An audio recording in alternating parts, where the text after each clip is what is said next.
Hello and welcome to another episode of It Was Mooney, your source for all things movie streaming and pop culture related. I'm your host, Cozy, and I'm joined always by Wani B. And we got a full house today, gentlemen. We have our friends and family of the show, Jim and Cousin Chris, in studio, guys. We have them in studio. What's up, brother? Cousin Chris. Cozy, thank you for having me. Juan, appreciate you. Good First to be with four-man, glad to be here. First four-man podcast. Yeah, we're very excited to have y'all. There's a very reason for that. Having one of our biggest episodes, 24 Blowout, top review for favorite media, 2024 format. We're gonna go over. Each of us is gonna give a top 10 list. Go over again. It's top 10 media. They can include books. It can include movies, TV shows, video games. Anything that really made us feel special, that we related to artistically, that made us have fun. Give a good oversight, basically, on what came out in pop culture in 2024. Yeah, man, we're just showing some love today. So we each got lists, as Juan said. We're going to go through those lists. And looks like I'm the first lucky customer to go. And again, First one up. 2024, guys. Cozy. Guys, this was a gigantic year, guys. A lot of stuff happened, on the big screen, small screen, in the real world. So here's my list that kind of reflects just what I was feeling last year. It's just, real quick shotgun. And number one on my list of favorite media of all year. Last year coming in. Wait, we gotta go 10 to 1, right? Or are we going for 1 to 10? Ooh. We're gonna go backward. Okay, Let's go 10 to 1. So I'll start backwards. It gets better and better. Yeah, I'll start backwards. So starting around at number 10, loved this movie back in 2014 when it came out, and it was loved it still to today. It's Chris Nolan's Interstellar. I know it's a 2014 release, but it was re-released on IMAX last year in theaters. I had the pleasure of watching this movie my senior year of college, and I'm a big Nolan head. Love Nolan's movies. I'm a fan of just everything from Memento to the Batman movies to and now to this. And I don't know about you guys, but that's a movie where there's a lot of hypes around it because it's Chris Nolan coming off Dark Knight Rises. What's he gonna do next? And he's like, hey, I'm gonna go to space. I remember initially everyone was like, what? But space, right? Nolan space. I don't know. I don't know what you guys thought, but a lot of the chatter was that. Look, a lot of people say that that's their favorite movie of all time. It has a massive following. Yeah, man. The scene with Matthew McConaughey crying in the shuttle when he watches the video of his daughter who's now a grown-up. Oh my gosh. It's a meme. It's a meme today. People see it as a meme, but it's definitely it was a banger of a scene. So powerful. Yeah. No, it's one of Nolan's best work without a doubt. Yeah, so I love seeing it on IMAX. I love that it came back. So yeah, that's number 10 on my list. Any thoughts on Interstellar before I go on? No, let's go, man. Yeah, man. So number 9, another movie that I absolutely loved last year. Last year I was always on the road for work, so I was always traveling, so I couldn't just, it was tough to just find a time to just go and watch a movie. One morning I had some time before work, and I went in and watched a little movie called Transformers 1. So Transformers 1, as we all know, it's kind of like an origin story of Optimus Prime. That was the one with the Transformers with dick-sucking lips? Yeah, with really nice juicy lips, really juicy full lips. I did not watch it. Juicy Don't remember this part of the You didn't know movie. this? Oh, you're missing out, brother, man. They had some lips on plump him. lips. Yes. Very lips. plump. I don't know what part of the car those lips come from. The best part of the car, one. Yeah, man. Yeah, no, but yeah, it's an origin story. It was starring Chris Hemsworth as Titular Optimus Prime. Back before it was called Optimus Prime, his name is Orion Pax. I don't know where they got the name from, but that was Optimus' name beforehand. Okay.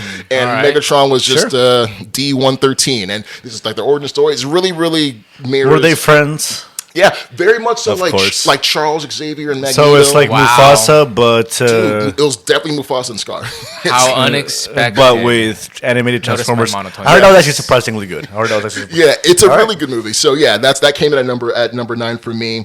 Number 8, a movie, something that I really loved.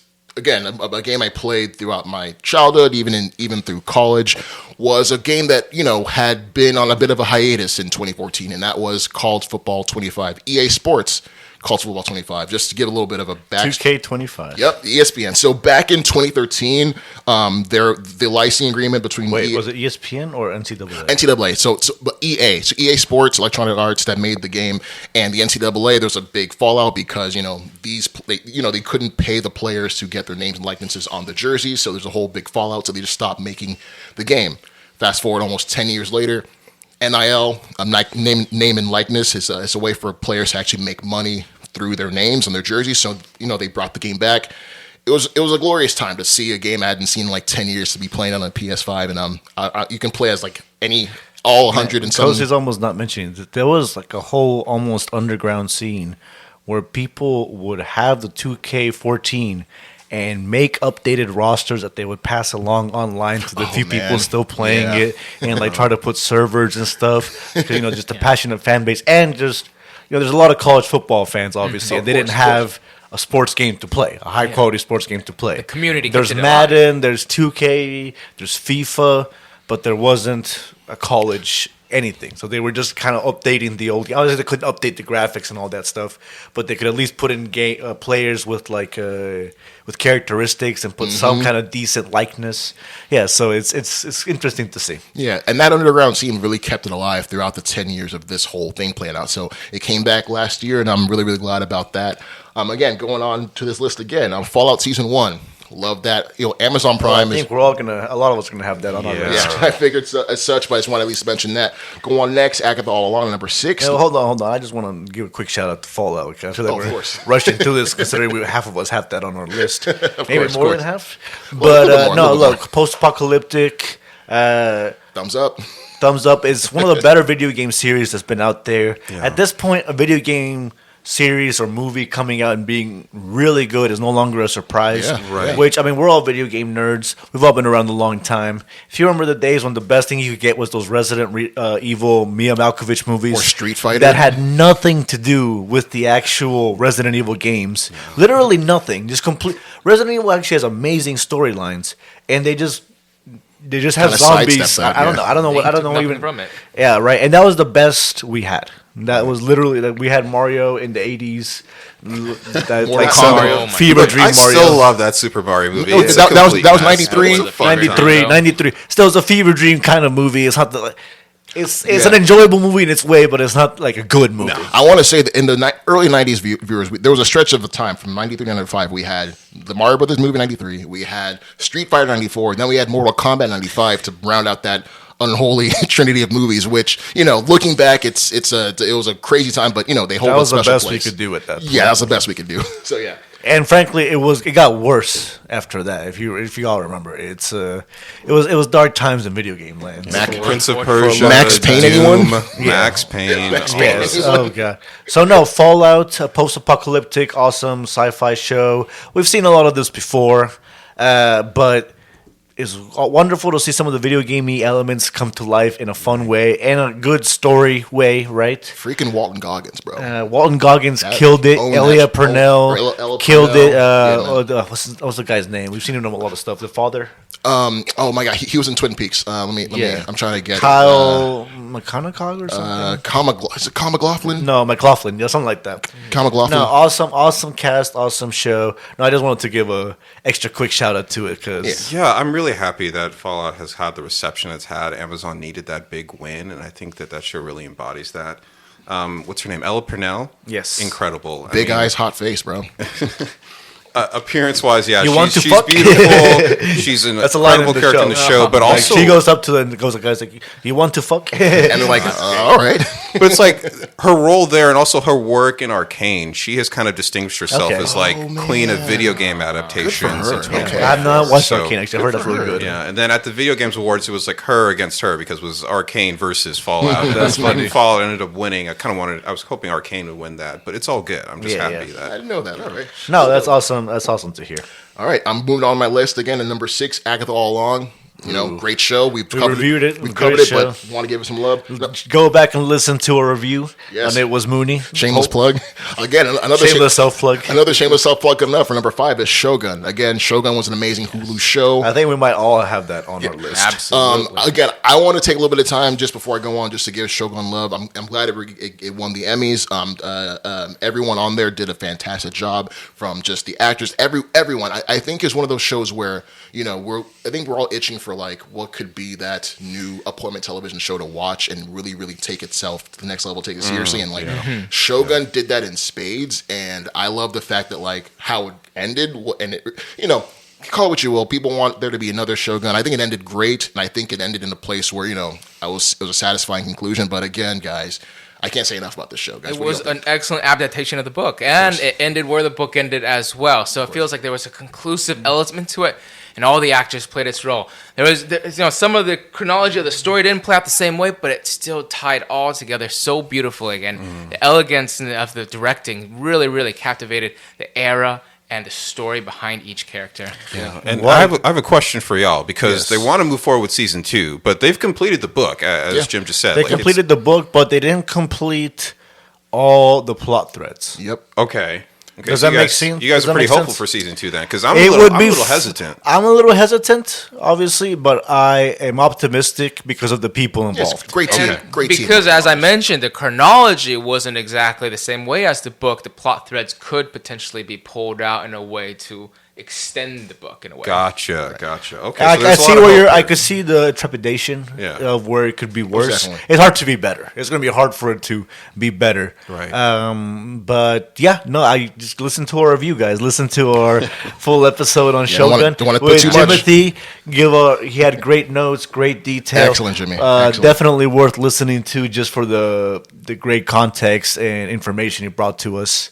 Always highly prepared. Yes. All right, On my list. all right. Moving on to number 4 on my list is Squid Game season 2. Again, this might be on other people's list, but I want to just show a little bit of love. Close on mine. It was very close on mine. Show some love to this show. Again, this show when it came out, was it 2021? Just took over the entire world on Netflix. Yes. We were all glued to our screens watching Squid Game. It was a worldwide phenomenon. And then 3 years later, they came back with another banger. And you would think.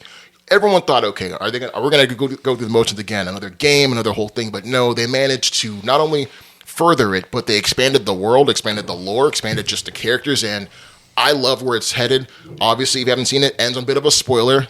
We'll come back in June. Not spoil on the cliffhanger, but it comes back in June. But again, I love where it left us wanting more. Again, June's a little bit far away, but I love just what they did with the show. So I want to just show some love to Squid Game. Main reason I didn't quite make my top 10, it was one of my toughest exclusions. Really fun show, really well shot, well acted, excellent show in a lot of ways, but it lost the art of season 1 in that the anti-capitalistic message, the desperation, the focus on that, just has kind of been replaced with, I can plot see that. mysteries, twists, action. It felt like the soul of the show, which was like having you captivate with the players and going with them through the pain and the misery that they're enduring and kind of pull you along their storylines. And you could feel yourself in the games and be enraptured. Whereas season 2 is more like, let's expand on that. Now we know what the game is. We can expand on telling more. All right, here's the guard story, and here's another player going in. But you kind of already know the world. You kind of have a harder time getting into it because you've already been there before, and now you're coming back, and it's like I heard this in a review, and I think, again, this is probably the reason why I felt like I had to leave it off. And I'm paraphrasing here, but essentially the point of the first one was just this anti-capitalistic message. Look at the awful things they make us do. Yeah. And the second one was clearly made of, oh, hey, the first one was successful, so capitalism means we have to continue the story and go back to it. And the first season didn't really need a follow-up. Obviously, it ended in a place where it left it open to, but I feel like even that was Netflix. yes, Right? I'm really disappointed to hear that because one of the most powerful aspects of season 1, right? We have this episode where I guess the guards and what's the name of the guy that's in charge? He wears the all black. The overseer. The front man. Front man, actually, yeah. Whenever he tells them, like, this is, by the way, you guys, this is a privilege to be here. No one is forcing you to stay. You can go back to your miserable lives. It's fine. And they all go home, and we get to see how hard their lives are, how desperately they need the funds. And they end up going back, and you're like, and you're thinking about, It's like, an what are these incredible, people powerful doing? moment. Yeah, but it's like they have no choice, right? Their lives are so hard. And so for them to lose that powerful anti-capitalist message from Juan, what you all are telling me, that's It's still unfortunate. somewhat there. It's not entirely gone. Okay. But it just feels like it was made because of capitalism and not because it had this new important message to tell. Gotcha. Yeah. No, again, just to Still a really fun show. I'm not really trying to dissuade you from it. It wasn't that, like, just to pair all those to wrap it up. It wasn't that I think it wasn't that it lost. It definitely was going off of that, capitalism is a good thing, but I think it definitely lost the motivations and what made everyone come there and be the game in the first place. Right. That's what kind of made us really connect with the characters in season 1. We knew all their motivations. Here, it's kind of implied, hey, you know why we're here. Let's get it going. It feels like it's more plot based than art based. Yeah. Okay. But again, the plot is fun, so I'm not trying to just totally dissuade you from it. Gotcha. But it feels like it lost something. This still was one of my closest to the top 10 that I didn't quite put in there, so I'm not trying to dissuade you from watching it at all. No, that's fair. All right, keep it going. Now to start speed running through my list, because we're getting almost to the top one. So at number 3, we have Dan Dan Dan. Dan Dan Dan is an incredible anime that my girlfriend put me onto. She was telling me about that the whole throughout all of last year, but then it premiered. It was on Netflix, and it kind of premiered on like a weekly basis, so you kind of like build up that. That's rare for Netflix. Yeah, you're able to build up the hype towards a show.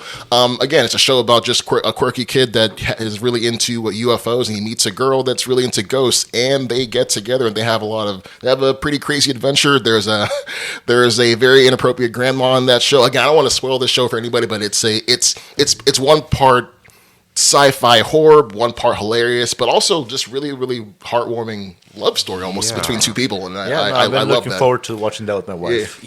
I heard people talking about this. I looked at the first 5 minutes of the first episode, and the animation just did not appeal to me. I was really turned off. I've had that happen. Right. I've had that happen with a few shows. But then people that kept matters on, to me. Oh yeah. But then people kept on talking about it. I was like, okay, fine. Let me give the whole first episode a try. I watched it. Oh my gosh, this thing flies. The pacing is just on point. The storytelling is so strong. You really connect with these characters. At one point, it is horror. At one point, it's sci-fi. Another point, it's a great little rom-com. There's just so many elements going on here, and it meshes so well. And a banger intro song. That song is such an earworm. I'm going to check that out. Just a great blend. Go for it. Juan, let us know what you think about it. All right, so that was number 3. So number 3. Number 2. So this is a collection of songs and just, let's say, shit flinging between two grown men. So my second favorite media of all 2024 was the entire Kendrick and Drake beef. Yes. Everyone kind of knows this. Not like us. Yeah, we had a whole episode of this with Eric kind of like breaking down just, what happened and our thoughts on this. But again, took over the world. You couldn't go anywhere without hearing this. Not Like Us was like over 1 billion streamed on Spotify. He's going to play in the Super Bowl. That's such a silly number. He's going to be at the Super Bowl in a week from now, probably doing that song. So and a great meme. Great. It's so constantly like, oh, he's not like us. He's not like us. Dude, like the whole world was basically dancing and crip walking to a song calling Drake a pedophile, and like no one even better than I, because it's good music. Again, and in the history of rap beefs, we've seen like Biggie, we've seen Eminem, we've seen 50 Cent just be involved, but not to this extent. Even Drake was even part of a very, very well documented beef with between him and Meek Mills. That's how he made that back-to-back song 10 years ago. So now Drake is being played at his own game by Kendrick, who made a hit song and is dissing him. So like a lot of things are at play. People saying that Drake's career is over. Who knows? But Kendrick really, really solidified himself as a great MC and lyricist with that beef. So I don't know. It was a watershed moment in pop culture. That whole beef, pop culture and rap beef. Yeah, man. It's kind of strange because usually when you see a rap beef, right, whoever the more popular artist is, well, then people just say like, oh, well, obviously my guy won because he's more popular. In this case, Kendrick Lamar, who probably hasn't, I don't think he sold as much as Drake in general. Nope. No, he's nowhere near. He's not near successful at there. But he came in with just pure talent, and he clearly, definitively won the beef. And now Drake is kind of digging the hole deeper for himself by filing all these lawsuits. He's suing people for defamation, right? That's not gangster. Isn't it for pretending to give him more streams than he deserved? Well, there's more than one suit, some right? He's goofy selling shit. Wow, I didn't hear about that one. Yeah, it's like the whiniest white boy shit you can imagine. It's not Cash Money of you, Drake. Cash Money. I have to say, Drake. Come on, bro. So, and I mean, it's still unfolding, right? Because Kendrick Lamar is about to perform at the Super Bowl, and he's probably going to play this song, Not Like Us. Yeah. More than people are expecting him to call Drake a pedophile on stage again, and so well, no, Chris, he'll probably cut that lyric. No. He won't say it. He'll just put the mic out to the crowd and they'll say it for him. Because he's a real one. Kendrick knows what he's doing. So all props to Kendrick. Love your stuff. And he had an album come out at the end of the year to cap that off. So Kendrick doing great. Drake will be fine. Just lay low for all of 2025 and come back with another banger, which we know you will, Drake. But hey, just take that L, brother. Focus on music and not lawsuits. Yeah. Hey, man. That's a good way to put it. So number one, And number one on my list is Dune 2. This is the best movie of the year. It should win the Oscars. I think it might be unanimous one on our list. It's not one unanimous first, but unanimous. We all have this on our list. I'll say this: it's the greatest sci-fi movie to come out in the last decade. I'd say you can put any sci-fi movie up against Dune 2. It's tough. Put anyone? It's tough to say. I guess sci-fi is an expansive category because something like Matrix is hard to. Well, but between like 2014 and 2024, in terms of sci-fi, Dune 2 has become like the standard for what you'd want. I like how sci-fi. you specifically has to avoid Interstellar in there, just to be like. Oh no, I include 2014 Interstellar in that. So I would say this might be better than 2014 Interstellar. It's a tough call, but I think so too. But yeah, I just want to put that number one. But that's my list, and once again, listeners, our first episode ever, actually. Yes, the it Dune was. 2 review. How you doing? Yes, it How was. you doing? Yes, it was. Yes, it was. We were a little raw still. We were a little raw, but no, look, visually, one of the most spectacular movies I've ever seen.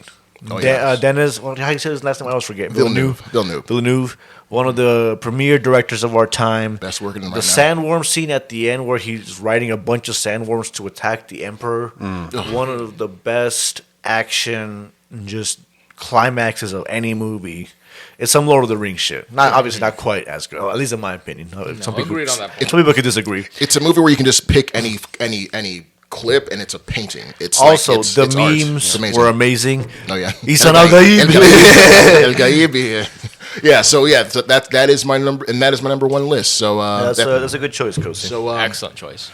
Gonna go clockwise. You go, Chris. We're gonna go to Cousin me. Chris. Okay. Let's hear your list. You know Chris. what? I didn't rank these guys. We're going to kind of do a little bit more of a freestyle here. Okay, fair enough. But just to piggyback off of Dune 2 real quick, because I don't think anyone can talk about it this year without talking about some of the controversy that's come with the Oscars. Okay. So obviously Dune 2 is a very celebrated film, but people are saying because it came out earlier in the year, people forgot about it towards Oscar season. Should have come out last year. Right, which it should have come out last year during Oscar season, right? Should have come out 2023. Yeah, and so because of the actor strikes. Okay, the movie was done. Due to recency bias with the other films that came out later in the year, Denis Villeneuve was kind of forgotten when it came time for Best Director. And that's wild that he didn't get nominated. Yeah, absolutely. Wait, it didn't get nominated. No, he did not, bro. He barely got nominated for Best Director and I think special effects. Yeah, something like I think it's just that. It's insulting. And I'd stop watching the Oscars. I'm sorry. It's insulting. It's insulting. No, it's one of the biggest stories in Hollywood right now, right? Okay. People are shocked that he was left off, but it just kind of happened naturally in the voting process. A lot of people are saying it's just because it came out early in the year and they forgot about it. Costuming was amazing. Oh, wow. Okay. It had to be nominated for 4 or 5 things, man. Come on. That's one of the better movies of the year. So sad, but it's all good. We have to talk about tragic. I think it was offensive. No, in my opinion, it discredited the Oscars, and I have no longer a good amount of respect for the Oscars. It seems even more rigged now because it was just nominated for only Best Film. Was that it? Best Film, and I think special effects. Don't quote me on that. Yeah. I think it's like there's like 5 of them. To be fair, it wouldn't have gotten any of the actor nominations. Maybe for Javier Bardem. I think yes, best supporting, absolutely. At least a consideration. There was a strong contender. And Rebecca Ferguson too. She should have been. There's too many good contenders for best supporting. Okay. This year. There's too many good contenders for best supporting. So I won't. I thought about it. I actually was about to say it, but she was better than Silo, frankly. Gotcha. But she was real good in Dune too. She was. So, but no. Okay. So that one's one of your lists. Yeah, that's one of mine. Let's keep it going. Yeah. Let's move on to the next one. Mr. and Mrs. Smith on Amazon. So this is TV show, not the movie. Yes, this is the show based. Well, it is based on the 2005 movie starring Brad Pitt and Angela Jolie. Awesome classic. Movie. Except for being racist to Colombians. Never forget. There is no jungle in Bogota, and big international hotels in Bogota do not have people coming in and shooting shit off the street. I don't want to get into it. I'll just get upset. I'll just get upset when they're like dancing in the rain in like a little cafe at the beginning of the movie. There's no fucking jungle in Bogota, and it's a cold ass city. It's like 60 degrees year round. It's up in the mountains. Okay, we stepped into it for a second there. Sorry. Just wanted to anti-shout that out. It's a good movie overall, but fuck that scene. There's some deep-seated. So you remember based on the flawed film, It's like a national embarrassment when they push it like that. It's like y'all are Nigerian. I'm sure y'all get it. So we have the 2004 version starring Donald Glover and I believe her name is Maya Erskine. Maya Erskine. It's so good. We have two individuals that are kind of recruited into this clandestine secret agency. They run missions, and they have to take on the aliases of Mr. and Mrs. Smith. It's just like kind of the fielding they give their operatives. Most generic. Yeah. So there are several other Mr. and Mrs. Smiths out there. They do end up interacting with some of those couples. They do. Okay, that's interesting. One of them played by the guy that played Pablo Escobar. I forgot his name. He also voiced the Brazilian Death. dude. Yes, he's good. Wagner Moura or something. Wagner Moura. He's also great. Yeah, Wagner Moura. The great thing about the show, right? It doesn't so much focus on the spy action and all that. Those elements are there, but it's more so about the developing a relationship between Mr. and Mrs. Smith because they haven't met each other before they got assigned to marry each other. So they are strangers. It's not like so the part of the movie was that they were spies that happened to get married. That was a bad thing. Right. So they got married to be spies. Yes. Okay. Interesting. Got married. Yeah, I like that. Yeah. And that's a very interesting take. And just seeing them I just love their chemistry and just seeing their love kind of like develop. It's it's a very great actors love story. Maya Erskine must have been in some good stuff. That show where she's a gross teenager. Pen 15. It's a great show. Pen 15. Hilarious show. I watched a couple episodes of that. That show's hilarious. So I would highly recommend. It does end on a cliffhanger though, does. and they did announce that it's an anthology. So we're not even going to see those particular Mr. and Mrs. Smiths come back. I'm pretty sure we know what happens there. Not to spoil. I think we know what happens. I don't think we know, Coach. Okay. I mean, they might pop up. I would love it, but yeah. But we'll see. All right, so we'll say that's number 9. Yeah, so to speak. Let's keep moving. Yeah. X-Men 97, gentlemen. Bro, the opening theme. It just opened neurons I forgot were there. You know what I mean? Yes. So obviously it's a continuation of the X-Men animated show from 1997. This one was created by Bo DeMaio, who it turns out is a piece of shit, unfortunately. Is he a piece? I knew there was some controversy. I knew he had he exposed himself to his employees and be like, "Oh, you need like a pose for the superhero pose," and he sent like naked pictures of himself. So he's freaky, but like very freaky, but like in a hostile work environment kind of way. All right. He's not a full-on rapist, but he's made a lot of people very. Don't very let that freak flag fly. That is really disappointing. Because that's why he got fired. That's why he got fired. He really created a fantastic season of X-Men. Showrunner. He's an amazing showrunner. He did a great job. It's one of those things that's a surprise. I think he had already written a good chunk of season 2. What I've heard. And obviously that's the biggest thing. But yeah, obviously it's one of those things where he deserves to be punished, and it's like, hey, don't be a piece of shit. Yeah. The plotting is so strong. Was really impressed by this. The things they chose to do with the characters here really developed them quite well from the 97 show. So if you have not seen it, they made Cyclops cool. So finally, actually, that was the main reasons it didn't quite make my top 10 because that was one of my closest misses too. One, I thought Cyclops was annoying and bratty as shit. Really? I really did. It's oh my gosh! Because there's this great scene. Was it? I think it was episode 1 where they're something has happened to their plane. They are all falling. Yeah, and that was a cool action scene. Iconic scene. This is the coolest action-wise Cyclops has been. I will give you all that. But he is a whiny little bitch for most of the first half. I wouldn't say show. He's whiny. I say he's clearly you'd whine if what. He goes through a lot. He goes through a lot. He does go through a fair bit, but he just takes it for granted that he's supposed to be in charge of everybody, and everybody's clearly like, "We don't want you in charge, bitch. You're annoying as hell." And that's his. And he does not take the message. Yeah. And they don't really ever put him in charge. And Professor X just comes back, and then they're like, "All right, nice. We don't have to put him in charge." Oh, thank God. They get very excited when Magneto is put in charge pretty quickly, bro. That was one thing. Honestly, and this is gonna sound petty. I didn't like a lot of the voices.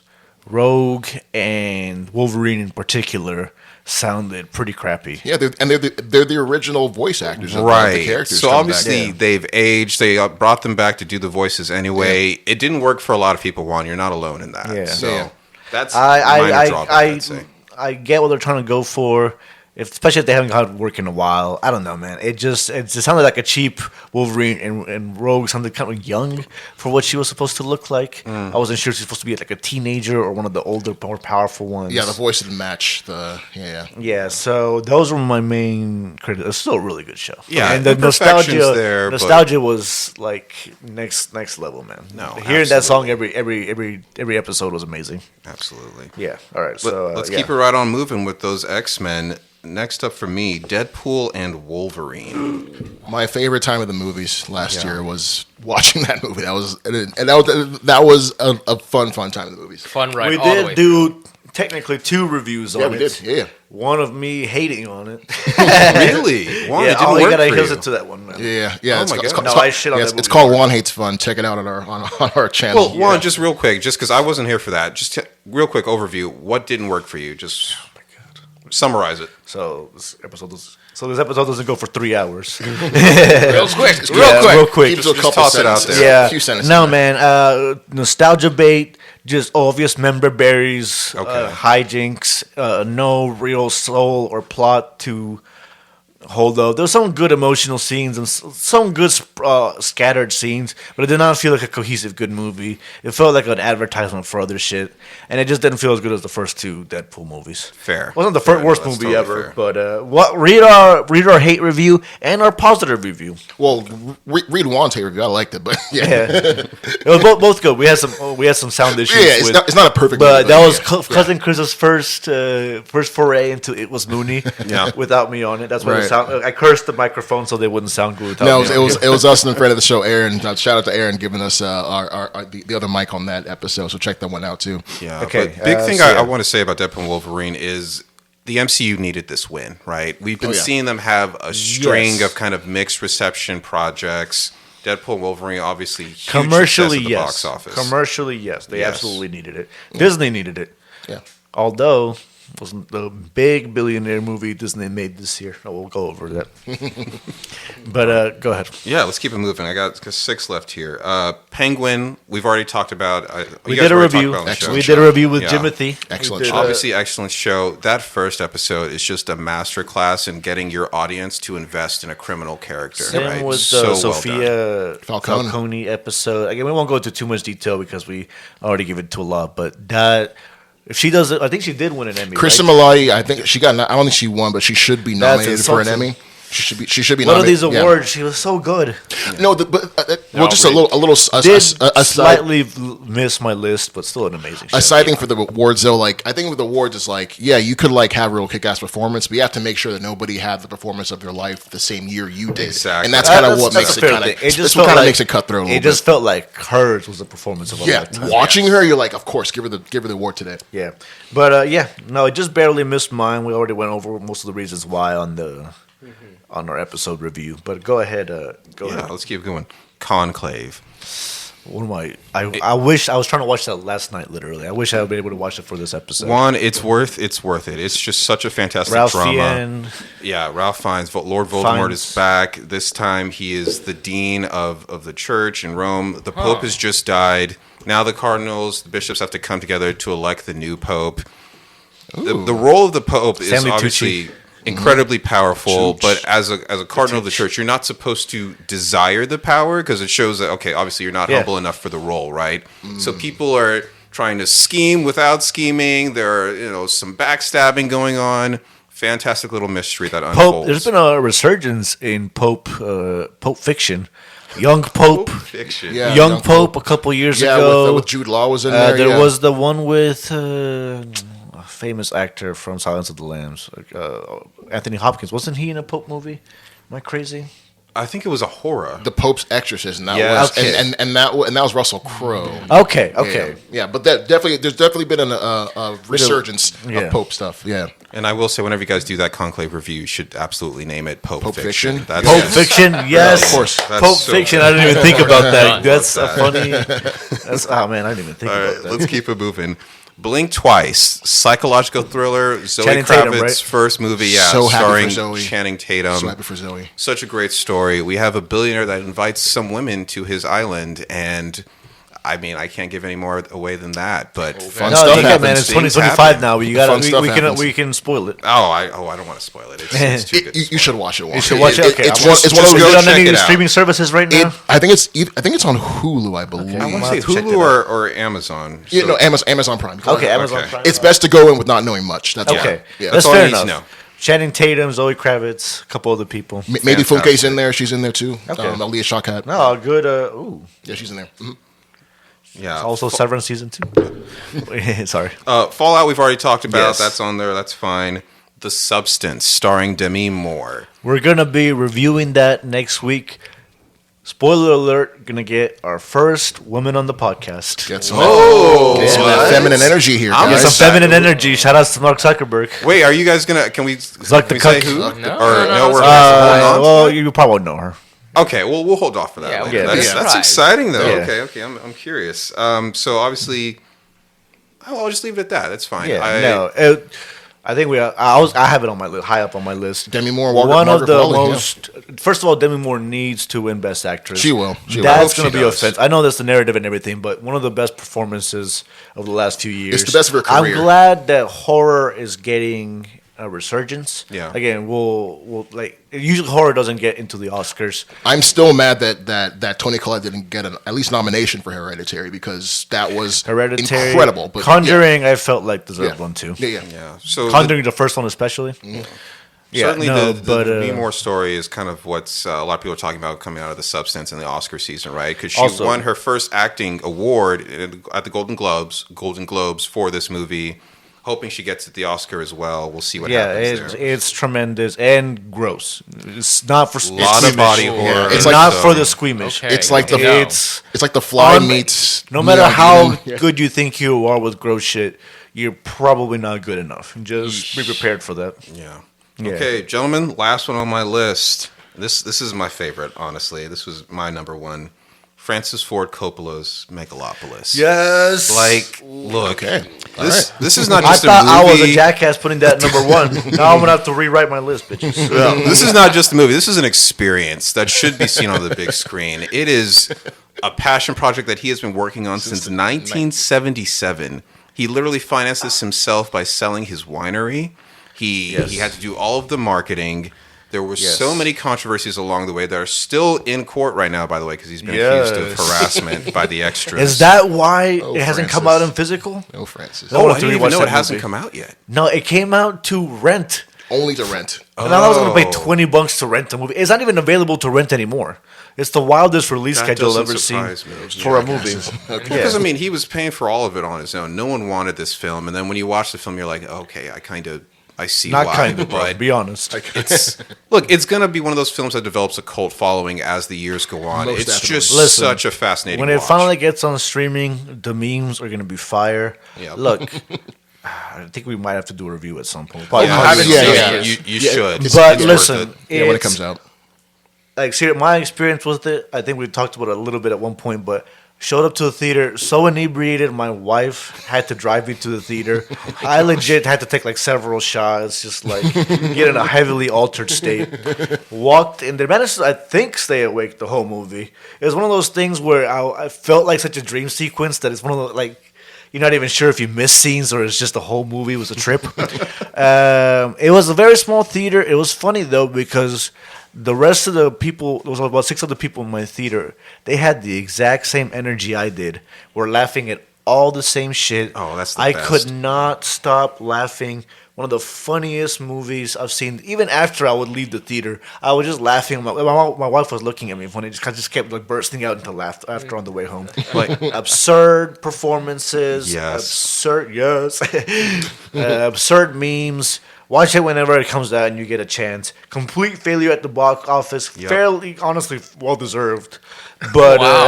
Yeah, he definitely lost money on this. not. I mean, lost money is an understatement. I don't think he cared, to be honest. He just wanted to put it out there. yeah, this was his passion project, right? And this is a movie. I'm You going to get can the poster. I'm going to buy the DVD. Yeah, I'm I gonna need get to this. own Yeah, I'm this. gonna get Yes. this on hard copy. Yeah. It's the kind of thing that's worth experiencing. It's a form of art, an art of love, and a glorious mess. Yeah, All and right, I will have to check that out. The most delightfully disastrous, movie.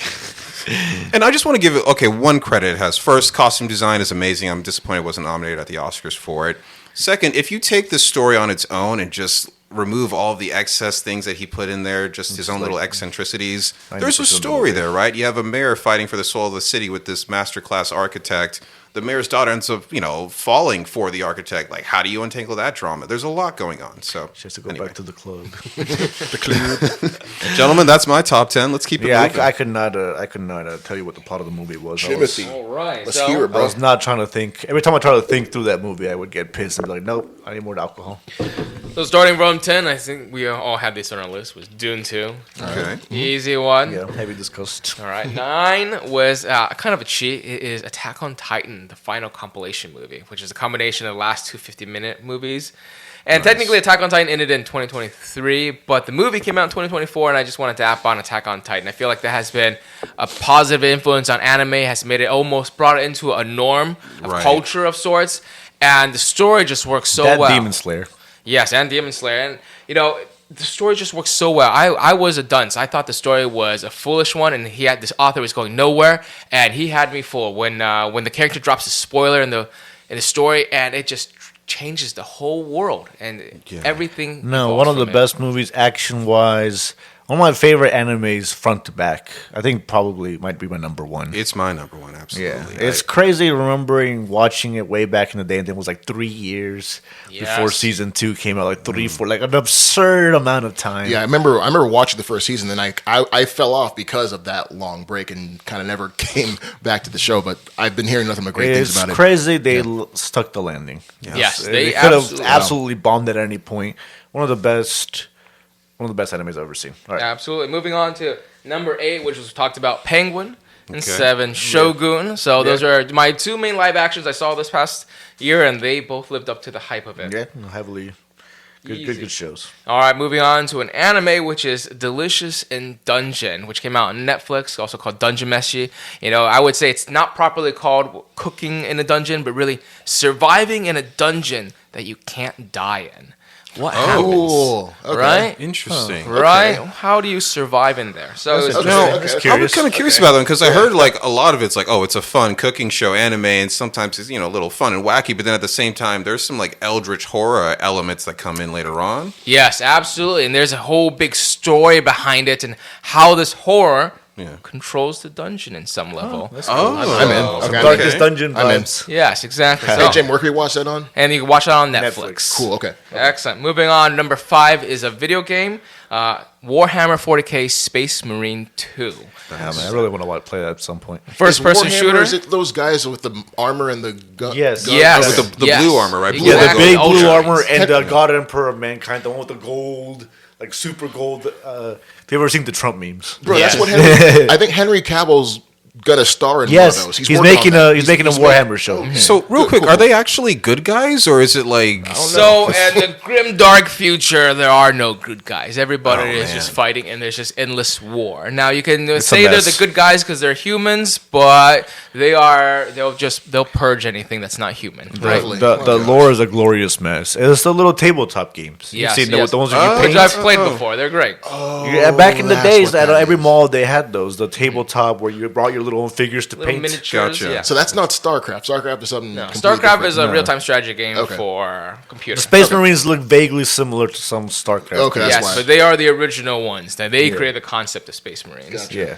All right, moving on to number 4 on the list, and having been a longtime player, is Final Fantasy XIV Dawntrail, the 5th expansion in the game, which is now reaching its 10-year How many games have anniversary. they made in that series? Yeah, I mean, this is the 5th expansion, so So like, So this is an MMO. Yeah. This is not like Final Fantasy games don't sequentially follow each other. Okay. The only real sequels will be like, okay, if they have a sequel, it'll be like Final Fantasy 13, and then Final Fantasy 13 2, and then Final Fantasy 13 3. okay. Like, so Final Fantasy 14 is totally different from 14 or 15 or 16. They're just totally separate worlds, games, everything. Okay. yes, and this is the second one. Final Fantasy 11 was the first MMO, and this is the 14's the second MMO. And actually, when 14 first came out, it failed. And they had to take the game offline, and they brought somebody off, Yoshika Tonada, to remake the whole game, and it became a marvelous success. Nice. So now it's on its fifth expansion. So Yoshi P has led us the way. What'd you like about the expansion? Story, gameplay? I would say the gameplay, the story unfortunately kind of wrapped up in the fourth expansion. It was a conclusion of a 10-year story, and now this is kind of the epilogue, the follow-up of a 10-year story. Okay. So they're supposed to be kind of on a summer vacation adventure, but suddenly you have a tie-in of a warped separate dimension of sci-fi as well. So it kind of has a crazy blend of we'll call Mexican lore and then sci-fi. Okay. Themes. Real quick, is this the Final Fantasy with like the 4 dudes and they're one of No, them's that's a 15. prince? Oh, that's 15. Yeah, that was the bro trip. Yeah, that was a bro trip Final Fantasy. Oh, I remember that one. Okay, I remember that. Yeah. All right. Was this one set Evilus? It has Evilus there, but the main continent is called Eorzea. Okay. Yes, but Evilus actually is a part of Final Fantasy XIV. Final Fantasy Tactics, baby. Yes. Good call back. My favorite Final Fantasy. All right, moving on to number 3, and actually tied in with 2. 3 is the opening for number 2, Frieren, the anime. The opening song for people who aren't versed in anime. Exactly. The op with OP, the opening song, which is called Sunny by Yorushika. Is that on Spotify and Apple You Music? probably can find it on Spotify. I believe the whole album is there on Spotify. And what's it called again? Spotify's pretty Sunny good with anime music. Sunny by Yorushika. And if you look up Frieren, which is spelled, spell that out for the fans. Frieren. Frieren. Gotcha. Okay. Does that mean like brother in German or something? Oh gosh, I have to double check on it. But it is German, but I don't know the meaning of the German. I But might be Frieren. all the characters' names are in German, and it is just a wonderful story about what happens after you kill the demon lord. And then you have this ancient elf that was part of the party, and she lives beyond that, and she watches the hero finally pass away in old age. And she goes around traveling and seeing his legend continue, seeing statues of him rise up. This is the guy who defeated the demon lord, and also that's the elf that was with him, and she's that elf, and she is able to convey the story that goes on. That's Now, interesting. the hype surrounding this anime has been huge. It has such a big Is fan it base now. Crunchyroll? Yes, that is available on Crunchyroll. Okay. Yeah. So I absolutely recommend it if you have a chance and you enjoy anime. That was Apparently a really good opening song. Yes, that was my number 1 anime of 2024. That's a big part of good animes. It's disappointing when an anime has either one. Either an opening or bad. Or it's also really disappointing when they switch from a really good one to a less good one. That's one of the most tragic things in anime. Yeah, I think a banger song can make the anime. Season 1 Brotherhood to Season 2 is one of the Fullmetal biggest Alchemist, losses. Unfortunate. And even Don from earlier, from Kosi's reference, man, that op is great. I think it's that really song good. helped get me into the show more because I would actually stop and watch the intro and sing along. Not press skip intro. Yeah, it's one of those non-skip intros. Yeah. Yes. No, that's good. All right, so All right, number 1. number 1 is One Piece, the manga by Eiichiro Oda, which is now on chapter 1136. One chapter a week on average, but really more like 40 a year, and it is on over 1,000. It is still, to give reference, Jujutsu Kaisen has ended in 2024. My Hero Academia has ended in 2024 after 440 chapters. Oshi no Ko, which is another popular one, has ended in 2024. One Piece is still going strong. It is probably at 60-70%. Every single chapter dropped is good. There is never one bad chapter. Even this past one that we thought like, oh my gosh, they just moved into the giant kingdom and now they're just going to celebrate and be a cool chapter about giants. No, the fattest lore chapter panel double spread out of 1,100 chapters just dropped this past week. It is now being analyzed over and over, and Eiichiro Oda just is the GOAT of manga. What would you say? Is the Grand Line, are they still going? Is that even a thing? Are they still going after the One Piece? Oh yeah, that One thing, yeah. Piece is One Piece is still the goal, but now That's funny. because it's funny you brought that up. After this double spread panel drop in this last chapter, people are like, "Oh man, is One Piece is just going to be a side plot now?" What? Yeah, that's how crazy it's That's the going. name of the show, though. Even after chapter 1,136. I just can't what the wrap my hell, head bro? around keeping the story going that long because it's just like pirates looking for treasure. Like, what goes on Bro, in there? that's It's the friends you meet along that's the way, some though. Tupac levels That's some Tupac levels of work ethic. That's some degenerate shit. That's what it like. How long has it been going? Oh, I think it started back in '90. I want to say it's '93. 90? It's just, Yeah. It's just And Bro, that's like when we It's were as old born, as I bro. am. I think his schedule is like he'll write 4 chapters and then he'll take 1 week break and then write 4 chapters. And each chapter is 18 pages long of just pure content. And he is putting What's it out. your favorite chapter or your favorite scene? It's probably that one big one you've been Well, I talking mean, about. that one just came out, but I think one of the biggest ones is just of him holding his brother. And that's all I'm going to say. Well, Monkey D. Luffy holding his brother Ace. And if you're a One Piece fan, you will know what scene that is. There is only one key scene. When you come across that scene of Monkey D. Luffy embracing his brother, there is not a more I don't powerful read them, scene. but I know about that scene. So that's Exactly. I'm just fascinated that the plot is just that strong. They can last that long. I have to pick it up and read it sometime. Absolutely. Did you watch One Piece Red? Yes. I love that movie with Utah. I love that movie. I don't watch. I usually watch the movies and not the anime a lot of the times. But that movie kind of made me want to go back and watch like more of One Piece. So And unfortunately, I wish I could have put One Piece live action on this list, but that was in 2023. Another So that's great my one. I dap gotta to watch that one. actually. I've heard that was really it's It was- pretty good. Netflix Only finally anime hitting. that finally did like good justice. Like it's not Live perfect, action. but it's like, hey, they really did try with this, and it was pretty good. As a big wonderful fan, to it hear. did well. That's Yeah. wonderful to hear. And that is my top 10. Now let's hear it from you, Juan. All right. right. Last and least, no, I'm kidding. I'm gonna feel I ever played Banjo Tooie. That was a good joke back in the day. Wait, is that bird with the bird in the backpack with that bear? yeah. Man, The witch calls you out at witch- some point. Last and least. that, great pull. No, it's a funny ass game. Honestly, I've shouted out a couple of these as like kind of small honorable mentions, just as far as like Squid Games, Agatha All Along. Tough emissions. One nobody mentioned, just real quick, Wild Robot. I won't go into it, but beautiful movie. Gotta watch Didn't that. quite make the list, Gotta but watch that. very heartwarming, nice Is movie. that Lupita Nyong'o? Lupita Nyong'o was a voice Yes. of her. Okay. Yes. Yeah, I remember that. Heartwarming, very charming movie. Strong chance it'll win Best Animation at the Oscars this year. It shouldn't. Ooh. It shouldn't. to Wild be Robot? honest. Okay. It shouldn't, but just sentimentality it's sappy, it's fun. The ending kind of was low key, nonsensical, but we won't get into it too much. I almost made my list. Number 10, Creature Commandos. Great First show, foray yes. by Good James Gunn into the DCU. Great show, man. Showed the first logo, the little Superman, Right. kind of classic colors, kind of newish but classic. Black vibe. emblem, yellow S. It's really cool. Yeah. But no, look, it's a excellent show. It's an ensemble show like we've seen from James Gunn. Really well done. It basically goes through each of the characters, sets you up. The plot is good. My only real issue with the floor, I probably would have been a lot higher. It kind of ends a little abruptly.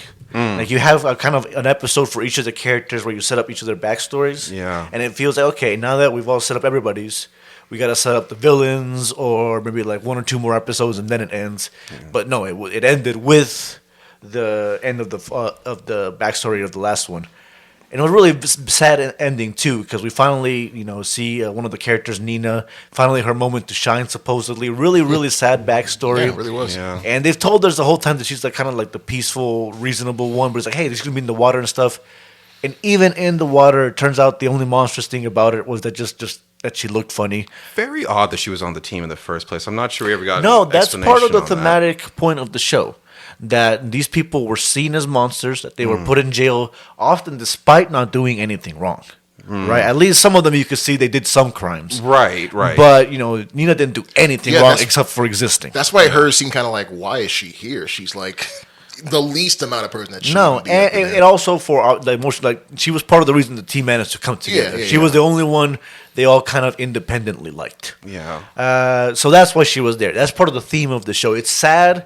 It's almost a little nonsensical, but again, it's meant to show that Amanda Waller doesn't care about these people. It's like asking, why were all those people on the beach in the Suicide Squad? Oh, because it's They're a nice expendable. distraction. Yeah. They're expendable. That's the point. They're monsters to Amanda Waller, and the real, true monster is Amanda Waller, Always a regular human being. Oh, Juan, that's brilliant. Always 'Cause, been. Well said. Go ahead. I was just going to say that Go ahead. we've seen James Gunn. He's a master at this, right? He'll infuse a lot of emotion and stakes into these characters that makes you invest in them. Even in Starro, in his Suicide Squad movie, right? Yes. He had a tragic backstory as Starro was well. actually It's very right. sad. Yeah. You're right. And so in Creature Commando, he just does this really well. I think that people were really drawn to Weasel's backstory. That was Super messed up. tragic. It's very Messed up. tragic, very sad. Although I will say it seemed odd that the police officers didn't notice that he was carrying a child. But whatever, that's fine. I don't know how No, to again, nitpick it's it. Yeah, it- it's that- all good.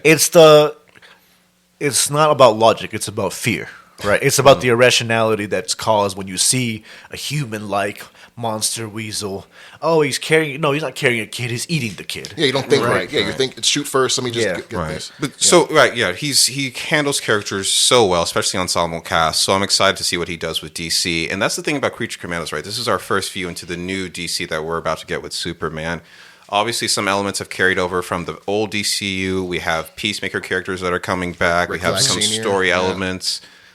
It leads to some confusion. Like, okay, well, why are you keeping some things and letting go of some other things? But I'm excited to see what he does with it. No, the explanation I've heard is basically anything directly referenced.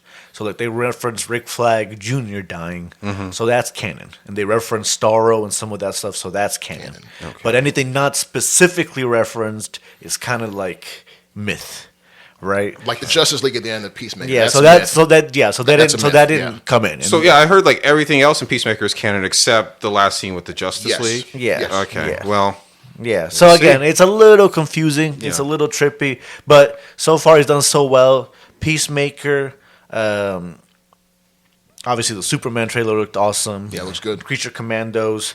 I'm giving him the benefit of the doubt for now. Oh, I'm a lot more absolutely, excited no. for Superman than I am for anything that's coming out with Marvel, quite frankly. Number 9, Fallout. Already highly discussed. Great show. Number 8, Nosferatu. We actually just did a review. that was a fun one. That Yeah, was really we just fun. did the review Yeah, with that was cousin a Chris and great- Kosi. great movie, though. Terrifying movie. Well, not really quite terrifying, but wonderfully shot, wonderfully acted. The cinematography. Oh, man. The night scene where they're walking up to the theater or the castle is still one of my all-time favorite shots in any movie. Yeah. Right, one of the all-time favorite sequences, painting. cinematography, It's a lighting, acting. Every part of that was absolutely transcendent. Yeah, and apparently Robert Eggers really loves his monster flicks, right? 'Cause Lego now Eggers. He's, Lego he's Eggers. about to make a werewolf. movie. Werewolf movie. So- I'm so excited for that. Yeah, No story I'll- details yet, I'll but pretty we'll much see. watch what he puts out at this point. He even said, "Hey man, I never want to make a movie where a person has a cell phone or a modern day car, and I want to just stay in these period." Yeah, he doesn't Right, care I about love he that. doesn't care I think about that's brilliant. modernity. Yeah, man. He cares about this folklore kind of stories, these deep analysis of human beings and absurd kind of dark conditions. I love it. Number 7, Wicked. Kind of, I almost wanted to leave this off, but I couldn't, There's man. change within me. The popular song. Dude, that- Ariana Grande put in one of the... I'm glad she got nominated. She put in one of the all-time hilarious ditz performances. We're talking about, like, Legally Blonde, like, next-level shit. I mean, it's so funny. And Cynthia Erivo, my Yeah. goodness. Like, breathtaking ability to sing. I honestly wouldn't terribly mind her winning... Either of them winning the Best Actress Oscars. They've done a tremendous job. Yeah. The advertising was super corny, but the music was great. They need to eat a couple burgers each, poor girls. They got that Ozempic chic look going on where it's like, what's going on here? It's not heroin chic, it's Ozempic chic. Oh, Zampy. Oh, there's Zampa. No, and it's a very timely story, especially for the current political. Message was expecting was that, very actually. valid. Oh, It just shows you how timeless this is, Yeah. right? People wanting to be powerful, people willing to lie to get there, people wanting to be big, fancy displays to show how awesome they are. people wanting to And exist and being judged for just existing. people, being hated just Using for the way they a look. group of people as a scapegoat, right? Literally scapegoats. Literally demonizing and dehumanizing in a literal way where the animals are Not able to exactly talk, yeah. fully people at the beginning and they become just rabid beasts towards the end.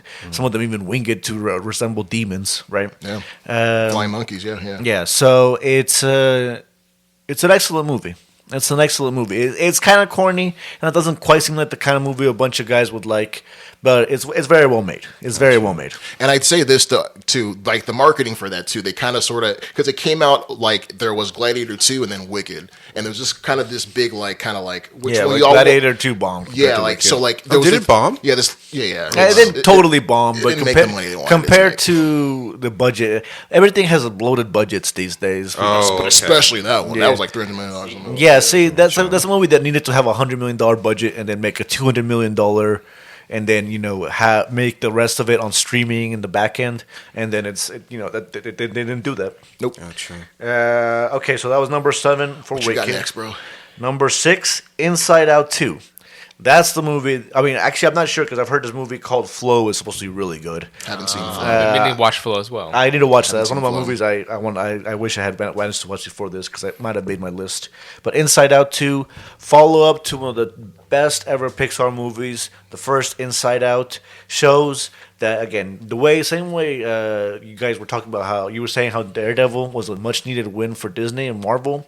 Deadpool. This was Deadpool. Deadpool and Wolverine. Deadpool and Yeah. Wolverine, my bad. Inside Out 2 felt like that for Pixar. It was a sequel, but it felt like it was a well-earned sequel. The way, Toy Story 2 and Toy Story 3 felt back in the day, where it's not just, it's the commercial aspect as well, but they really followed up in a way that showed the way the emotions worked and that felt really relatable, especially if you're an anxious person. Yeah.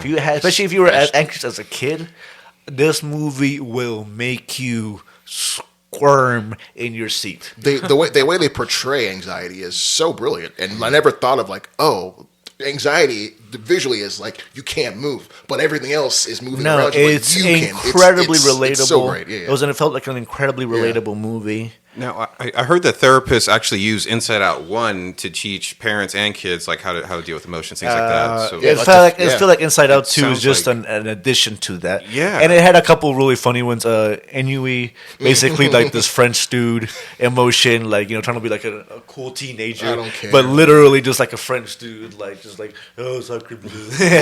I'm not cool. Everything's now, I know there was some controversy with this one. The main character, I guess her name is it Riley? Yes. Riley, Yeah, so apparently there was some notes that the animators received, like, hey, make her less gay. Because apparently early drafts, there was a little bit. There's a little bit. Yeah, like in the movie, there's like a it popular doesn't help girl. that she's in women's Yeah. sports and She's in I don't hockey, know yeah. about I don't know about hockey, but I know at least in basketball it's overrepresented with women who like women. Gotcha. Yeah. So apparently they turned it down, but there's still like little.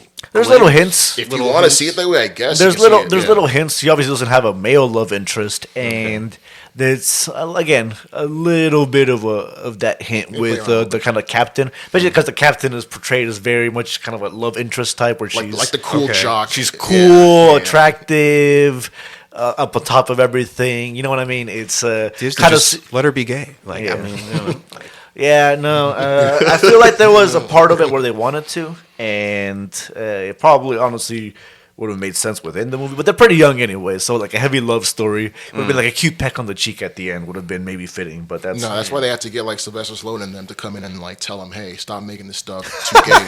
So it worked. No more- it clearly worked. no Trump, more DEI. Trump was on that. So yeah. no more DEI supposedly. So number 5, The Substance. We talked about it a little bit. We're gonna shout outs to our review for next week. Yeah, That's yeah. exciting. Pre-shout out to the review. If you're listening to this in a couple months, watch the Substance review. So that's number 5. Number 4, Megalopolis. We already discussed there it. we go. Yeah. Man, I very shamelessly put it at number 1 at first, and then I was like, wait, this movie... As it should be. This movie is too terrible to put at number 1. What am I doing? No, but it's honestly might be the most fun I had at a theater this year. Yeah. Brilliant experience. I can't wait to rewatch it again.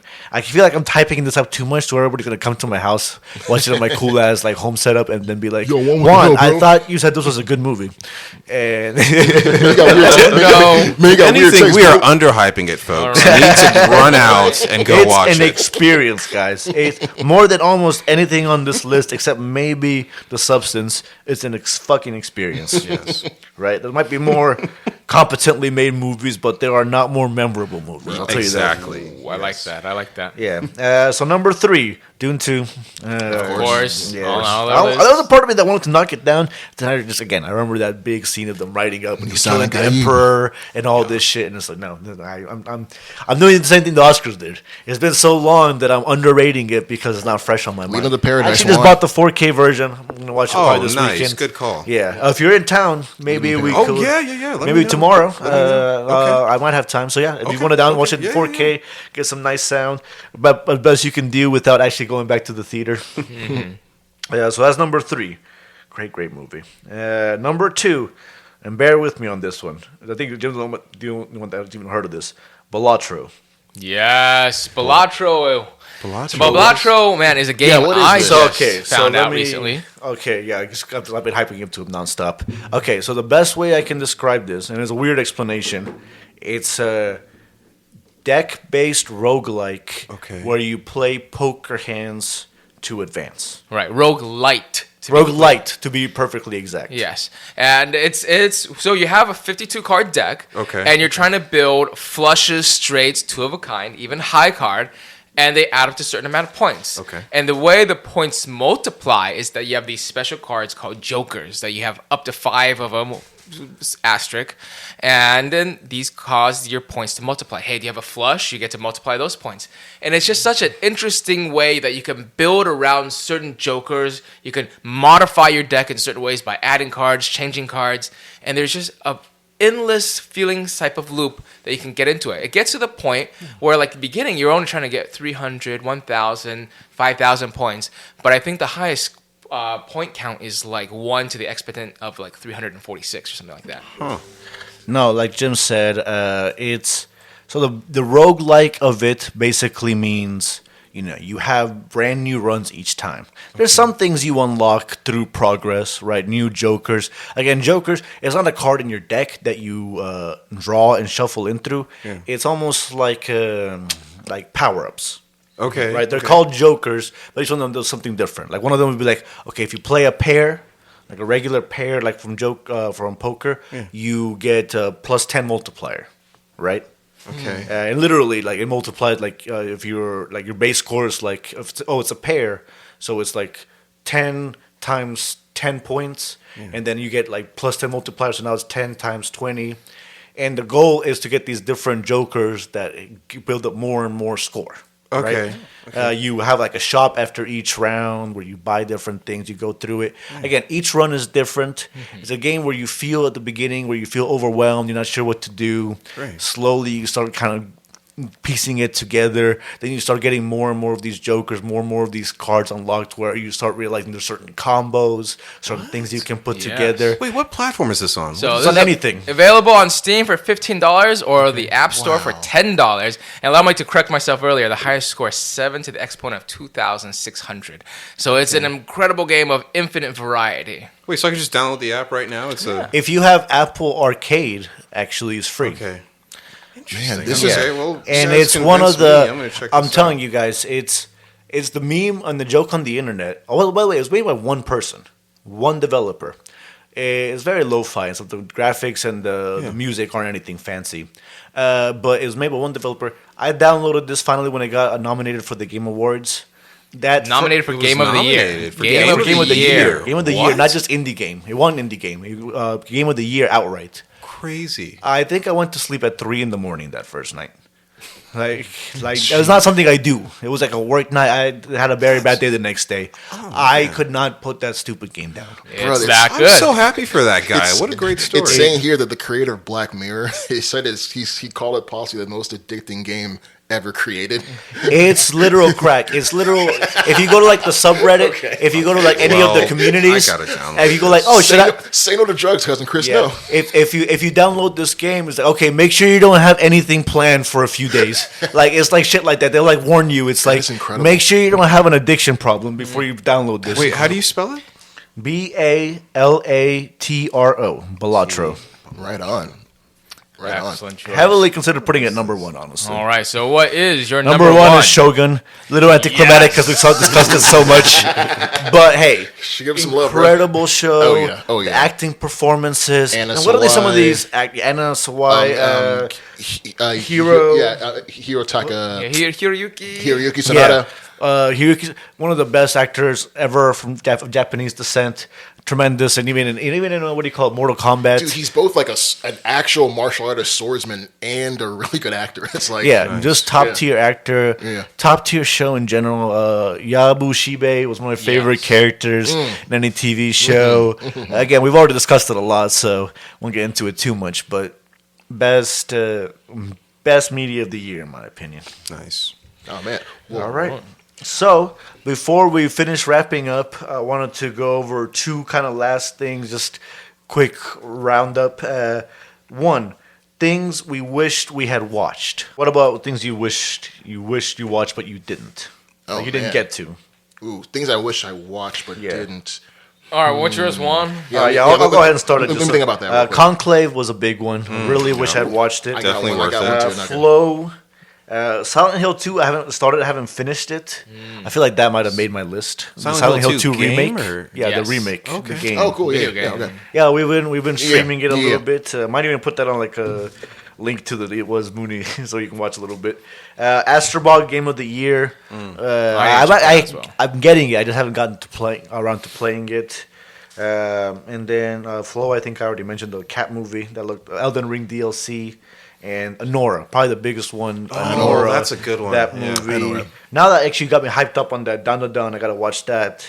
And kind of last one is Final Fantasy VII Rebirth, the second one in the remake series. First one was great, a lot of fun. I haven't gotten around to the second one just because of timing issues of the long game.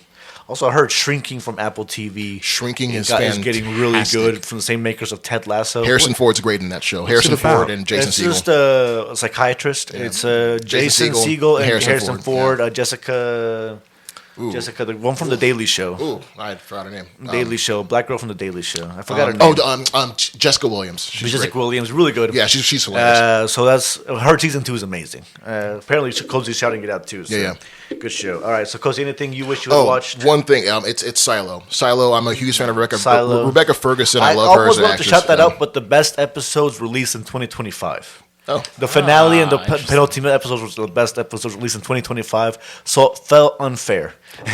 So by counts. far, because it was a little slow towards the middle. It was a little slow, but I recommend highly y'all watch Silo. If you like Fallout in particular, you'll like Silo. It's a little more serious, but it's a very similar vibe. yeah. So that's my wish I had watched, but didn't get a chance. What about y'all? Anything? Yeah, I mean, I'll piggyback off. I'll say Anora, definitely, now that you mentioned it. I really wanted Yeah, to watch I really that. wanna watch so that. I'll have to get around to that. And then Severance, I hear, is really Severance big is right another now. one. Well, it's I haven't watched it. 2025 technically, but yeah. Oh, is that 2025? Season 2. Season 2 2, is 2025. but season 1 was like 2022. So Oh, okay. Well, big, Not quite counting this one. big well, gap. that's fine. And I'll, But hey, watch it. Best shit on television. We actually just released a review. A mini episode. Oh, did you Mini guys episode, review it? Yeah, Okay, yeah. okay. So It dropped today. yeah. So and I have a single one that I'm sad I missed out on, but it just timing just didn't work out. The Linkin Park concert in Dallas with their new female vocalist. I'm I a heard they fan got of a their new music. one. Yeah, Yeah, I heard they got a new one. Yeah. I think they have another concert happening in like Vegas, maybe in April this year, possibly. But they've only had that one concert, and now I'm sad we missed out on it. I was in Dallas. That was that single time they came back, and they put out some great music. Shouts out to her. How's Shout out the to Linkin reception Park. to her been so far? Very mixed, but it was started off negative, but I think it's finally tilting towards positive. If you focus what I feel like it should be on the music instead of her background, then it's great. But if you look at her as a person, there's always questionable things. So Gotcha. Did she do? we'll just leave it at that. I'm not gonna put anything out there on her. I enjoy her vocals and I enjoy what she's brought to the band, and I'm looking forward to seeing her live at some point in time. okay. Any last things anybody kind of wishes they'd watched? And then last thing, kind of before we start wrapping up, anything you guys wish you didn't watch? Basically, hate of the year. Joker Part 2. Yeah, no, I heard that was bad. Why don't you go into why that was so bad for us, Chris? gosh, 'Cause we all really thought we were going to be watching that. I'm Yeah. surprised we didn't do a full review on it. That's how Like back in the day, I would have assumed we were all going to go watch them in the theaters together. There was so much anticipation going into Joker Part 2. Obviously, the first one was so well received, $1 billion Great film. movie. Joaquin Phoenix got an Oscar for it. And then it became, well, first off, they said from the start, we had no plans for a sequel to this film, right? Yeah. But money. So they decided Yeah, to go like Squid for it Game. anyway.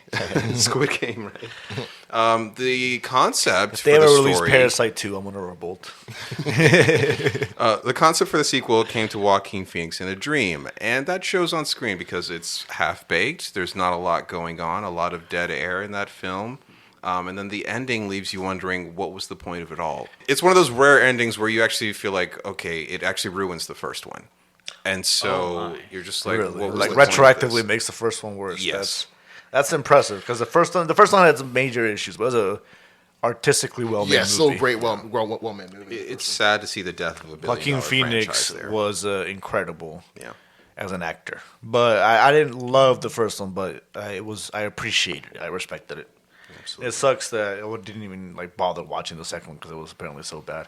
Anything else? Any of y'all got anything y'all just wish you kind of want to take a second to hate on? Yeah, I already said it wasn't a hate. I wished we didn't have to deal with quiet on the set stuff. But I'll preface this. This is one that I'm glad it was made. I'm glad the people behind it made this, and I'm glad that the message got out. And it's quiet on set. So early in 2024, We watched that. Yeah, we even talked about that. It was one of our episodes. Again, just to go in a little bit. It's a documentary about about Nickelodeon. We'll call it honorable mention. Honorable mention about Nickelodeon. There was a guy, is it Josh Peck? Dan Peck? No, Josh Peck is Dan his. Snyder? No, Dan Snyder. Dan Snyder and this Peck guy were. Yeah, Josh Peck. No, Josh Peck. Josh Peck is not. No, he's a good guy. Wait, the rapist guy, right? Yeah, the rapist. Something Last name Peck. is Peck. Boy, what? Something Peck. Yeah, he raped Drake Yeah, Bell. yeah, and it's just it's really heartbreaking. It was but also tragic. Really great to see these. They were kids when we were kids, but now they're grown adults talking about their experiences. And again, I've only watched it once because that's all I need to watch is one time. But again, I'm glad. a tough watch. I'm glad I saw it. I'm glad Yeah. they made it. Okay, I have, believe it or not, 3 hates of the year. Oh, no way, Juan. How much hatred is in your 3? heart, I man? couldn't believe you had more than one. No, one, obviously, I won't discuss too much because we already discussed it there. Deadpool vs. Wolverine. I didn't even totally hate it. It's just like, compared to most people, I thought it was a mid to... I just thought it was worse than the first 2 Deadpools and was mostly disappointed. Right? So, yeah, I don't know, full-on hate, but I was very disappointed. Now, as far as legit hate, to the point where don't watch this shit, guys. Like, it'll just piss you off. What If Season 3... One of the most garbage. And honestly, like the dialogue felt borderline AI generated. Wow. Most of the writing, superhero movies and comic books and TV shows have a lot of tropes that they rely on, right? Like there's usually there's a lot of shows and stuff where, for instance, at the end, the guy the good guy just believes in himself and kind of flexes and right and like just has more willpower and then wins, right? Right.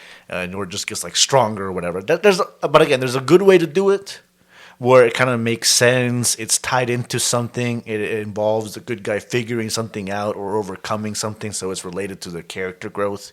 And there's a way where a character is literally about to lose and die.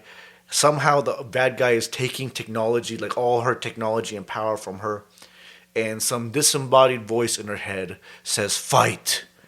And that's enough. That's enough. And then somehow she just takes the technology back magically that she had no ability to take a second before. It's not like any of her friends. Okay, it was with Quentin Beck, the Mysterio, so it could have been like, oh, he pretended, showed her visions of her friends dying, and this guy dispelled, he's the Watcher, right? He dispels those visions, and now you see, oh no, your friends are still alive, and you still have hope. No, that's not what happened. Just literally, it feels like a parody. It feels like some scary movie shit where a lot of the scenes just goofy. Like at one point, all the heroes get given Watcher superpowers. Again, it's not even like a solemn thing. They literally just stop and be like, "Oh wait, we don't have time to finish saying the whole what do you call it? The whole sacred oath. Just you're all watchers now. I will say though that final fight was cool as hell to watch though. That was a lot of light beam shit. Let me ask you this: is it a solid continuation of the season 1, season 2 overarching stories? No. Not really. It's a bunch of like Guardians different- of the. No, they went off the deep end. They heard that season 2 the stories were a little too tame, so they had stuff like Darcy having an egg come out of her vagina. which I wholly enjoyed that episode. I actually hated that because again the dialogue felt like some knockoff fanfic of Guardians of the Galaxy. You know, it was brutal to get through. I had to turn off the final episode like 5 times before I managed to. Like I watched it over a 3-day period because I could not get through the final episode.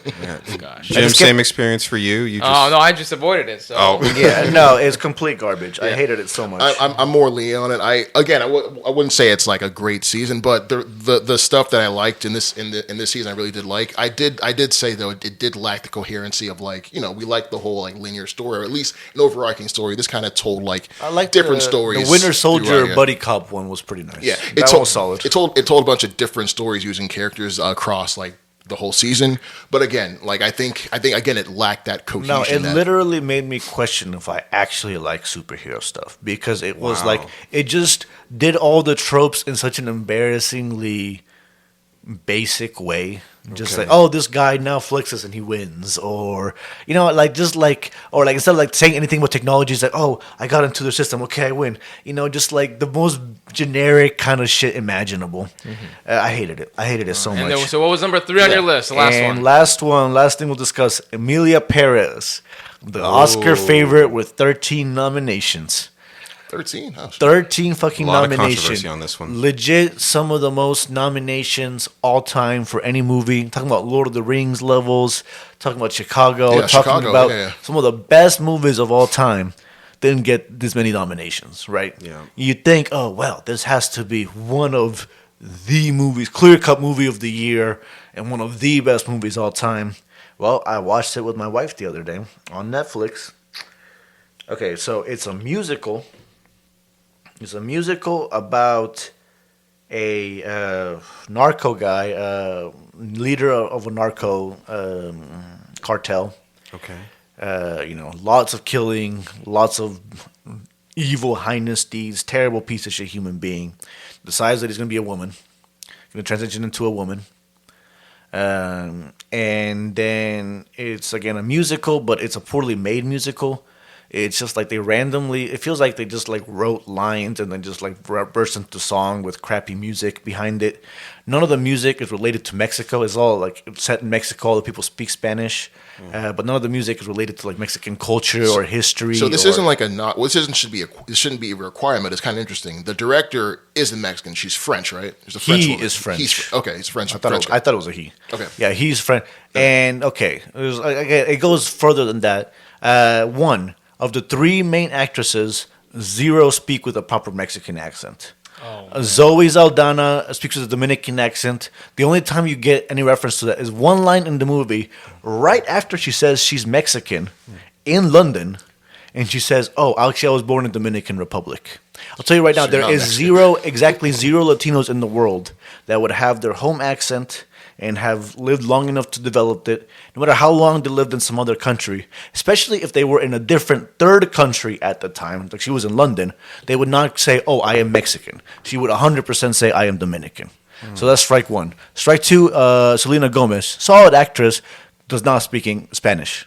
You could clearly tell during the movie she was struggling to remember her phonetically what to say, that she was not understanding what she was saying or what the other person was saying. She often had scenes where she would just go into English, and my wife and my theory is that literally she just forgot the words, finished the line in English, and that the director said, fuck it, we don't have enough time to just go with it. It's bad. It's so rare to see this level of disconnect between what the Oscars have chosen as a best film with all these nominations and to have the audience just completely reject and say, what were you watching? This film is actually terrible.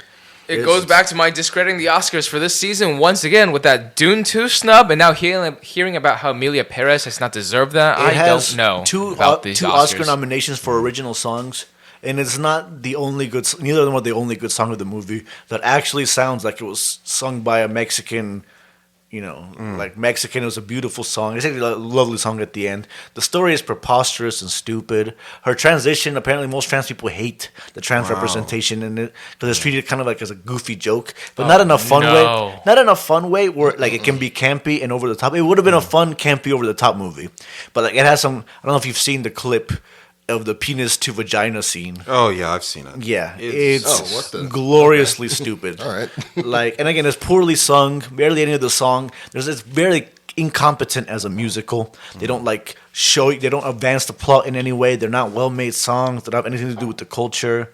The only like saving grace is the plot moves around fairly briskly, and Zoe Saldana does a great job as an actress. Even though again she's a Dominican who says, "Oh, I'm Mexican" to random people in London. Before being like, you can tell too that she had to tell the director, "Hey, I can't have this accent and you not point out that this doesn't make sense." You can tell, and it was just one throwaway line. Same with Selena Gomez. It's like, "Oh, are we going back to the States? I lived there for a while before." That's the explanation for why she can't speak coherent Mexican. Good point and good catch. It's embarrassing. It's literally just one line. Why didn't you just cast Mexican actresses? I think his excuse was that there weren't any good enough Mexican actresses for what he wanted to do. That's always the excuse. That's always the excuse. A lot of times, and like he didn't actually film most of it in Mexico. At one point, there's a scene where like somebody gets stabbed in the street, like, and people just nonchalantly like, "Oh yeah, it's just part of life here." Like it's like third world war torn country. Sounds like New It's York. Mexico City. It's Mexico City. It's not even like some backwater, cartel. You know what I mean? It's so stupid. It's insulting. Yeah, it sounds Apparently was so actually bad very that it's insulting. offensive. Amelia Perez. Check it out or not. Don't check it out. And it just might win. Don't check it out. It actually might not win. Funny enough, because the main trans actress in the middle of it, who didn't do a bad job acting, she did a pretty good job. Not the best, but she did a pretty good job. It turns out she retweeted a bunch of racist and offensive and awful shit. Like one of her tweets was like, "Oh, I don't know why we have like World War II. Like, Hitler was just having some problems with the Jews and like George Floyd shit. How George Floyd, All the classics. Okay. Yeah. Referred to him as a monkey. Things like that. Yeah. Okay. No, like hit all the bases. embarrassingly offensive, like some next level Caitlyn Jenner shit. So she doesn't want to. She doesn't want to win. Essentially. Okay. Well, I mean, it was tweets from a long time ago. It's not like something right, that came right. out. Like, Okay. this one probably should have deleted her Twitter at that point. But yeah, so some of the momentum is obviously. Honestly, Kosi, that's a great point because I don't know when does we have our nominations. When does the actual final vote happen? That's a good question. Because if people have heard this, then obviously they're going to pull away their votes from Amelia Perez Hopefully. and stuff. So Hopefully. I just don't know. like they try to apologize and like just like sounded very smarmy and douchey about it. All right, should we move into the plug of the week? Yeah. Well, right before. Thank you guys for coming. Oh, of course. One of the biggest episode yet. I feel. Maybe not longest. I don't know, but No, it's the biggest one. It feels like the biggest episode we've This was done. awesome. Oh, Great yeah, to guys. be here. Yeah, wonderful to have you all here. Hope to have you all again soon. And yeah, let's go with plug of the week. Let's go with the same order we went in during the show. Kosi, you wanna? Sure, man. Yeah. So, this is my plug of the week is a new movie. So, I want to first give a shout out and thanks to GoFobo.com. GoFobo. I've been a member of GoFobo since 2015, going on now 10 years now. GoFobo is a service that allows people to like watch movies early. Like these are like new releases, so you get to see them like a week, a month early. This last one was for Companion. It's a movie that's made by the people that made Barbarian. I will not go into what happens in Companion, but I'll say this: watch it. Companion is out right now in theaters. It is a fantastic movie starring Margaret Thatcher. Not Margaret Thatcher. Margaret She's dead, bro. She's dead. Hold on a second. Let me make sure I got this correct. Wait, when'd you go watch it? That just came out like. Yeah, this was on Monday, Monday morning, Monday afternoon. So it's a movie that's about. It's a different kind of relationship. It's kind of hard to describe this without kind of like going into it. But yeah, it's about a couple that goes to the woods with their friends and shenanigans happen with them. So again, it stars Sophie Thatcher, Jack Quaid. Jack Quaid is the son of Dennis Quaid. You've seen Jack in everything from Scream. He was a voice. He's also the voice of Superman in My Adventures with Superman. Lucas Gage is in this too. It's a great cast. Harvey Guillen, you could see him in What We Do in the Shadows. So it's a great cast. Loved it. The people that made Barbarian made this, and I think it's a movie that's going to be a crowd pleaser, and it's a movie that's also very topical. Again, not to go into it, but I would implore everybody to go see the movie Companion. It's produced by Zach Kreger, who directed Barbarian, but it was written and directed by Drew Hancock. And if this is any indication of what Drew can do, my goodness, he's a person to look out for in the horror genre. I'm a guy that loves horror, and his eye and his attention to detail and his love for the genre and horror and just what he has to say, especially in his first ever film here, it's great. So watch Companion when you get the chance, because it's great.